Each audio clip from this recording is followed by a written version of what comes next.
If you were a flea and if you could jump in proportion to your size to a flea, you could jump over those 3 large buildings. This is a YouTube video of my friend Karl Priest.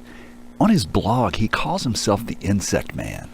There's an insect called a frog hopper that can jump higher than a flea. It would be equal to a man jumping over a 70-story skyscraper. The video shows Karl at a church in Boise, Idaho. Dragonflies. He's sharing fascinating facts about insects with kids. A scientist says they're a marvel of engineering. You don't get engineering out of a brainless thing called evolution.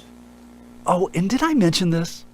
The Charleston Gazette calls Karl Priest West Virginia's best-known enemy to evolution. Karl says that's not true. He says he's one of evolution's top 10 enemies in the world.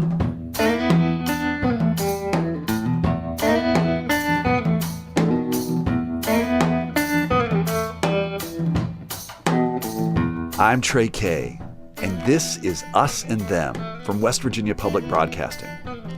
It's the podcast where we tell stories from America's cultural divides.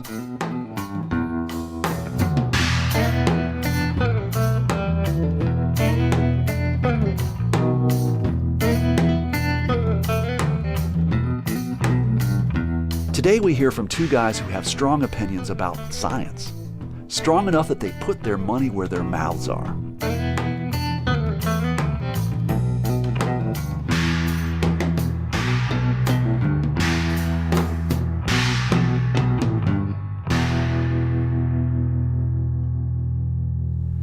For years, my friend Karl Priest has been a critic of the teaching of evolution. But evolution is just the tip of the iceberg. Karl's got a beef with public schools in general. He's the volunteer state coordinator in West Virginia for an organization called Exodus Mandate. Exodus Mandate is a Christian ministry that encourages Christians to homeschool, and if they can't homeschool, to go to a biblically sound Christian school. Also, I'm on the leadership team of a sister group called the Operation Jericho Project. Operation Jericho is more aggressive. We actively speak to pastors and churches, and we just tell them if they're not preaching the message to rescue children, they're wrong. They're hurting their church and especially their children. I met Karl several years ago when I was doing research for a historical documentary about a fight over school curriculum in West Virginia. Back in 1974, Karl was a public school teacher in Kanawha County. He fought against the multicultural textbooks that county school board was considering at the time. That protest was a seminal event in his life, and ever since then, he's been an advocate for Christian-based education for young people. I mean, it's obvious. The children are the next generation, and you train them the way you want them trained, and you'll have a society the way you want it. And right now, we're having a society the way liberals want it. Karl's retired from teaching now, and he's made shepherding Christian kids out of public schools into kind of a ministry. Yeah, that's exactly right. I look at it as a Christian ministry, but also as a patriot. America was based upon Christian values. Early settlers had a tolerance for other religions, and that's why it worked so well. But the basis of the country are biblical values, and we've lost them. And I think even liberals can see, if they don't, they're willingly blind, what a mess this country's in. Karl has a mission to set America's children onto a godly course. And one way to do that is to demonstrate that the Bible's account of the origin of life is reliable. He uses his insect fascination to help convey this message to young people. I began to see how they tied into creation science. So it just boomed from that point on. My motto is Insects, Bug, Evolutionism. In my presentation, even though it's in churches and I insert scripture and spiritual things, it's still basically science. I read somewhere that you demonstrated to your students that mathematics proves evolution is nonsense. Without making it too complicated, can you walk me through that? It doesn't have to get complicated. 7th graders can understand it. I just showed them the mathematics. I let them bring in probabilities of winning the lottery. And then I got quotes from scientists about the probability of a single cell or a part of a single cell coming about by accident. And it was so far beyond the probability of winning the lottery that kids saw, this is impossible. Another way the insect man likes to bug evolutionists is this thing called the Life Science Prize Challenge. The Life Science Prize Challenge is Dr. Mastropaolo puts up $10,000 in escrow. He's talking about Dr. Joseph Mastropaolo, a kinesiologist and physicist. Mastropaolo advocates for creation science and is willing to debate any and all evolutionists. His opponent, whether he wants to be called an evolutionist or not, puts up $10,000. They go before a judge. The evidence has to be valid, objective, reliable, and calibrated. That's science.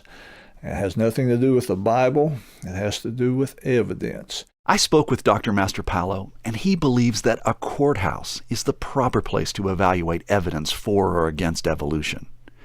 Karl Priest says his champion is willing to stand before any judge who's available at the time. And the judge will decide which party prevails. In other words, if they have more evidence for evolution than he has evidence for devolution, or the opposite of evolution, which is real science, they would win the $10,000. Karl's part in this enterprise is to serve as the doctor's Don King. He tries to set up the fights. He writes letters to prominent evolution scientists like Dr. Richard Dawkins to issue the challenge. Usually, scientists don't respond. Karl posts the correspondence on his blog as a way to publicly goad these scientists into a debate. If a scientist refuses or doesn't answer the challenge, Karl adds their name to a list of debate dodgers. So far, Karl hasn't been able to get an opponent to step into the ring and go a few rounds with his anti-evolution prizefighter.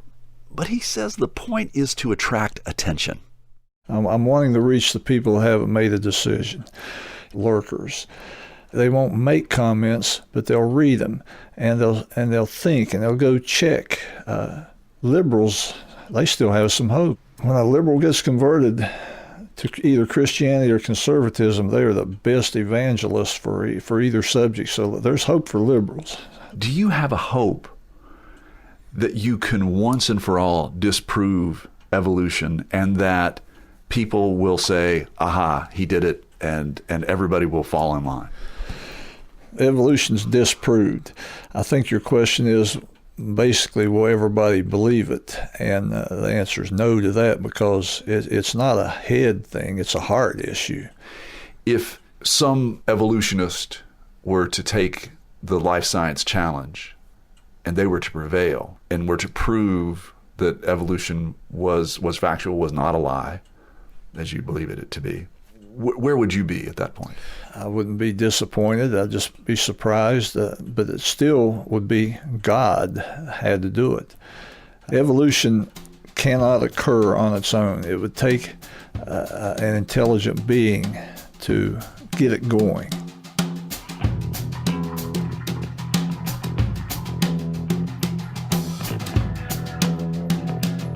I've known about Karl's put up or shut up challenge for years. Then one day last fall, I was reading Slate.com and noticed a different challenge from this guy. I'm Dr. Christopher Keating. I'm a physicist and I study climate change. Dr. Keating was fed up with people who say there's no scientific evidence that humans are causing climate change. Keating found their argument specious, so he decided to make a challenge of his own. He'd pay $30,000 to any climate science skeptic who could present an argument that he couldn't dismantle. When I first became aware of climate change back in the early 80s, I actually didn't believe in man-made climate change. As I became more familiar with the science, I reached the conclusion that, in fact, it is real. The thing that made me feel skeptical at first was the idea that we were significant enough to cause such an enormous change in our environment. That just seemed to me to be a reach at the time. So what persuaded Keating that humans have a negative impact on the environment? He says it was in the early 80s when he was in a philosophy course, and Rachel Carson's book, Silent Spring, was required reading. The book came out in 1962 and spurred a reversal of the nation's thinking about pesticides. Keating says it made him aware of the worldwide effects of DDT. That helped him understand how human activity can change the worldwide environment. Seeing how much effect DDT had on the environment, we are in fact able to change the environment ourselves. So it seems as though over the years, you seem to be bothered by people who argue otherwise. Can you tell me about that? I don't object to people that don't believe in it. That's their right.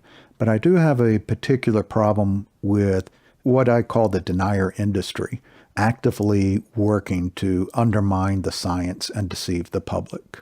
We see that the Koch brothers are heavily involved in funding this, and we also see that the coal industry is very strongly supporting it. So in your way to address what you refer to as deceit, you have made a challenge, a $30,000 global warming skeptic challenge. Can you tell me what is that challenge? Well, what I made was a $10,000 challenge. And two of the guys on the Young Turks TV show pitched in $10,000 each and made it $30,000. It was in response, actually, to a skeptic challenge. I think it was in 2007. It was the junkscience.com website. And he said if you could go and prove that global warming is real, he would award $500,000. He came back and he said no one won, and he never gave any reason why. I established my challenge in response to that. Keating published a book called Undeniable, Dialogues on Global Warming. It came out in the spring of 2014. And his global warming skeptic challenge was mentioned in the promotional material. All of a sudden it went viral. I was getting thousands of comments, and I think I got close to 100 submissions. The one requirement I had was that it had to follow the scientific method. And that was to prevent people from coming and saying, well, God said so, those kinds of arguments. So they had to prove via the scientific method that global warming was not real. It did not have to be original work. And I responded to every single one of these submissions and showed why it was not a valid submission. And who adjudicates their argument? It was my money, so I was the judge. But you offer a written explanation. Do I have that right? For every single submission. And how did they do? The best ones were really bad, and they went downhill from there. Some were unbelievably bad. Well, give me an idea of something that would be unbelievably bad. Well, there was one, I remember they submitted a George Carlin comedy routine. The planet is doing great. It's been here 4.5 billion years. Did you ever think about the arithmetic? Planet has been here 4.5 billion years. We've been here, what, 100,000? Maybe 200,000? And we've only been engaged in heavy industry for a little over 200 years. 200 years versus 4.5 billion. And we have the conceit to think that somehow we're a threat? That somehow we're going to put in jeopardy this beautiful little blue-green ball that's just a-floating around the sun? The planet has been through a lot worse than us. My response to it was, George Carlin was a funny guy, and I liked his comedy, but he's not a climate scientist. He didn't even say climate change wasn't real. His routine was, we're all going to die anyway, so who cares?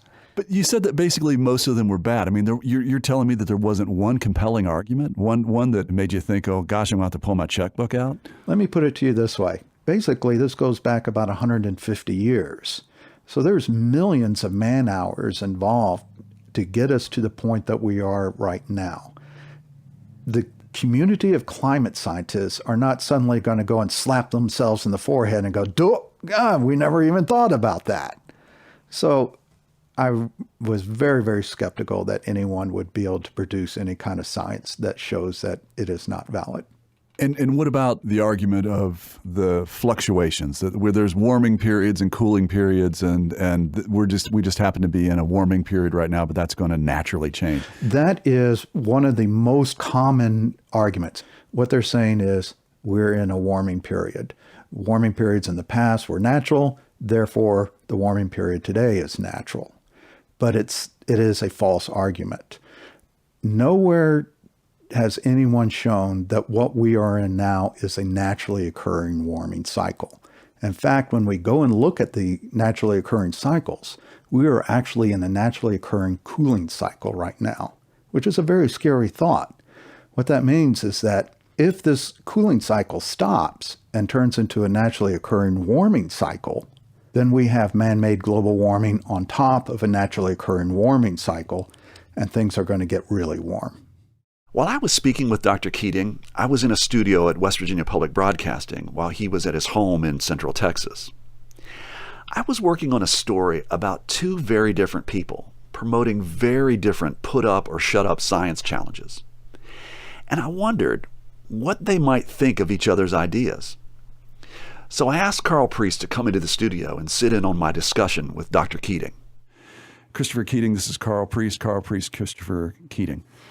Dr. Keating, good to meet you over the airways. And as I listened to the interview, I'm very impressed. I think you're a reasonable man. Well, thank you. We do have apples and oranges here. You are the scientist, and I'm just a layman. So I wanted to clarify that matter with you. Okay, thank you.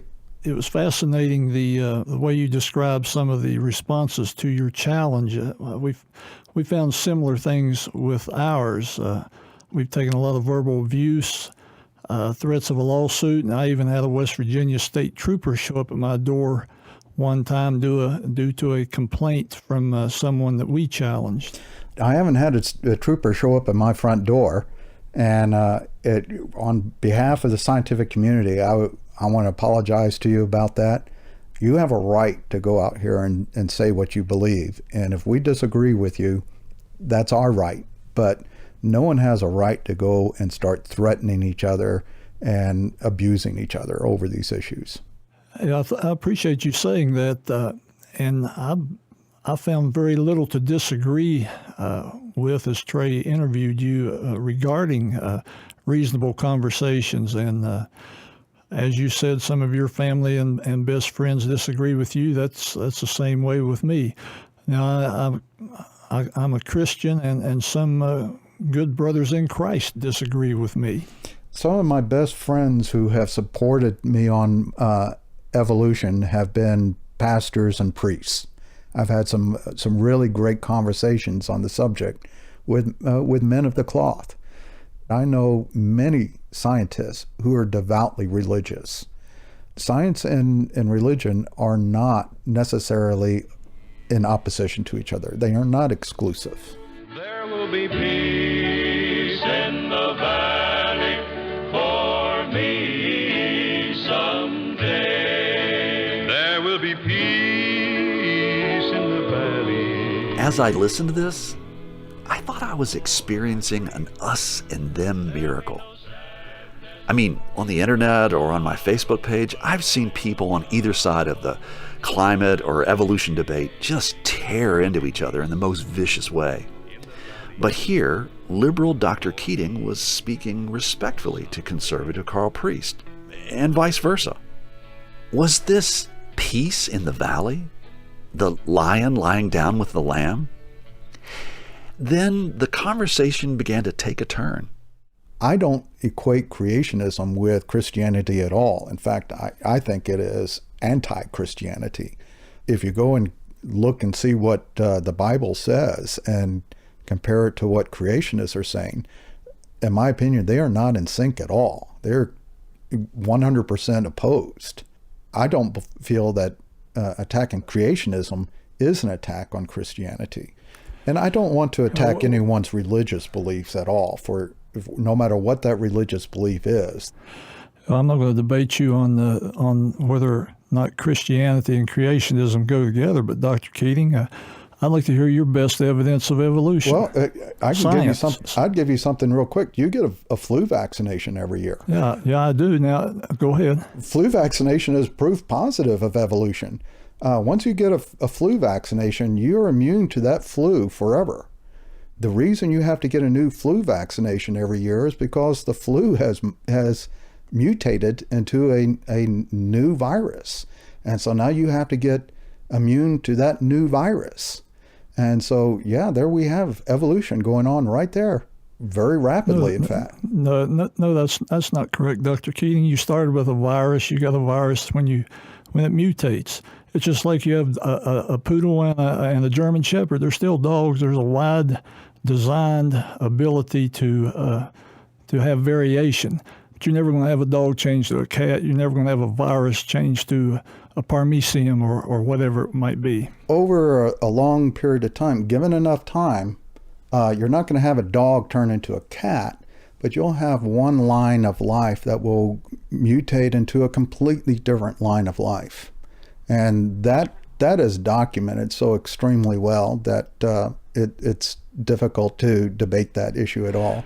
Oh, that isn't documented, Dr. Keating. It's, when you say a long period of time, you're getting into a faith argument rather than scientific. Provide your best evidence for evolution was my question, and you said virus mutation. That's right. And I dispute that. You're wrong, but you're allowed to go and dispute it. But you're wrong, and I just proved you're wrong because a virus is a virus. Is that a true statement? And an animal is still an animal. A poodle is a dog.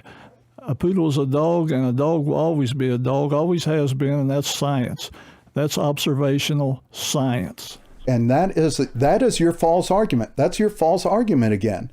Just because the dog will always be a dog doesn't mean the dog's offspring will be a dog. What do you think a dog will be a million years from now? Who knows? What was a dog 10,000 years prior to now? 10,000 years ago, they were slightly different. And, we can tell that because we can find fossil bones, we can get their DNA out, and we can compare the DNA, the evidence of the structure of their bones, and we can see that they were different. And what was the ancestor of a dog? That's one of the things we don't really know. Dogs are basically wolves. Dogs came from wolves at some time, but that's not conclusive. That's not a closed book. So you don't know, and you don't have any fossil evidence of a dog coming from another creature. Now wait a minute. Let's be clear. I am not an evolutionary biologist. I'm a physicist, and I study climate change. And so I am not some world-leading expert on evolution. You can't ever go and say, oh, creationism is real because Chris Keating says this about evolution. Once again, that is a total 100% false argument. Well, so what you've done in this discussion is you've produced false argument after false argument after false argument. I'll say the same thing right back at you respectfully, Dr. Keating. You have false arguments. You have imagination. You have millions of years. You're speaking on faith, and now you're dodging to an expert. Well, bring on your expert. Let him give his best evidence. The evidence is out there. I read these books. I see the shows on TV. It's there. So it's there for anyone to go and see. You're taking their statements by faith. No, I'm taking the science of the scientific community, and there is no faith in scientific method. Well, I guess I could ask both of you. Karl, do you think that you could persuade Dr. Keating? I think he's a reasonable man, and he's not hopeless. I need to talk to him longer. The issue is not a head issue; it's a heart issue, and I don't know if Dr. Keating's heart is hardened or not. And Dr. Keating, do you think that you could persuade Karl to believe that creation science is not reliable? No, he's rejected science, and it is a head issue. That is absolutely wrong. I have not rejected science. It has nothing to do. I have not rejected science, and don't you say that. That is a bald-faced lie. I will say it because you've rejected it in this very conversation. I think you have rejected science because all you could bring up is viruses, and then you dodge to somebody else who's a biologist. No, you're rejecting science because of your need. We're in a forum. To have evolution. We are in a forum, and you asked me to provide an argument, and I did. Now, if you wanted to go into a course, a semester-long discussion on this, there's all sorts of stuff I can produce. But this is not the appropriate forum for this. This is not some big debate session or anything like that. But I guess where I am with this is. I've known Karl for a while. He's quite adamant. This is an issue that he cares a great deal about, and that he feels that this is a message that needs to go out and it needs to be challenged. And yet, in the same time, I read, about your challenge, and it seems as though both of you are really trying to connect. Karl wants a scientist to basically take his and Dr. Mastropaolo's arguments seriously. And I think that you, on the other hand, have either gotten tired of other scientists who you believe are distorting the facts of climate science, or just laymen who you feel are producing misinformation. And I guess I'm interested in why it is that both of you have kind of chosen this forum to present your views. If you have enough people on both sides of the argument, someone's going to do it.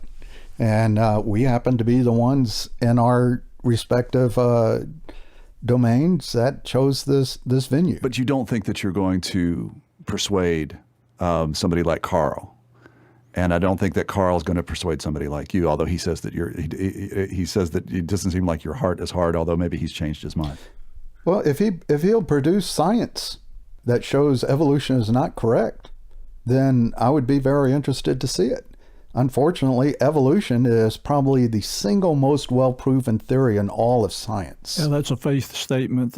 And Dr. Keating, that's no faith. There's no faith in that. That's not faith. Science is not faith. You don't believe in gravity. Not science. Now, see, you equate evolution with science, and it isn't. It is science. Not. It is a rigorous science. You told me if I went to a semester course. I'm sorry. It doesn't matter how many times Dr. you Keating, say that. Can I finish my point? Evolution is still a science. You said if I went to a semester course, I would be presented with evidence for evolution. Well, I'll tell you what, after this call, why don't you send me your best proof? Why don't you talk to your colleagues who are true believers in evolution, have them send me their best proof. And I guarantee you it'll just be more virus mutations. I will tell you the same thing I say to the climate change deniers. I am not here to do your homework.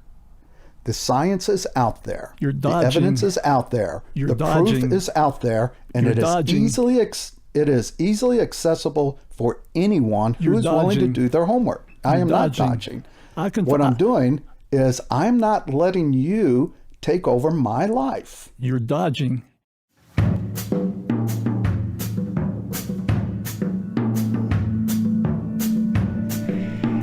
I guess I was hoping for an us and them miracle, with left and right, religious and secular, coming together.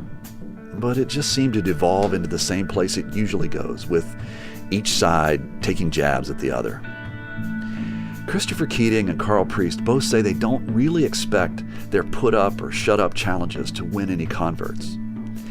They both concede that their challenge is a little bit of showmanship, meant to capture the attention of undecided people listening on the margins of the debate. So I'm wondering, what about you? Do you find these guys persuasive? If you're undecided about evolution or whether humans affect the climate, did either of these guys convince you? Probably you already had a pretty set opinion on evolution or climate science. If you did, how did you form your beliefs? Would you let us know more about this on our Facebook page? I'm not asking you to make an argument for or against evolution, and I'm not asking for evidence or arguments about what is causing climate change. What I'm curious about is how you know what you know. Who or what is your authority? And why do you believe that authority? I can't wait to hear what you think. So